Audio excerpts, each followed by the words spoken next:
நல்ல கவனமா இருக்கணும். நம்ம வாயின் வார்த்தைகள்ல கர்த்தர் வல்லமை வச்சிருக்கிறார். இந்த வார்த்தையை பயன்படுத்தி தான் உங்க வாழ்க்கையை நீங்க உருவாக்கணும்.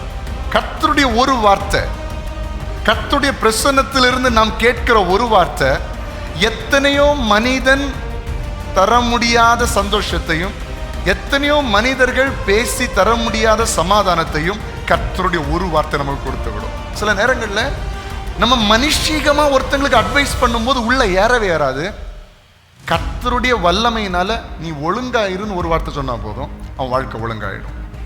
இந்த வார்த்தைகளை பயன்படுத்தி உருவாக்குகிற தேவன் அவரால் உருவாக்கப்பட்ட மனுஷனுடைய வார்த்தையிலும் அந்த வல்லமையை வச்சிருக்கிறார்.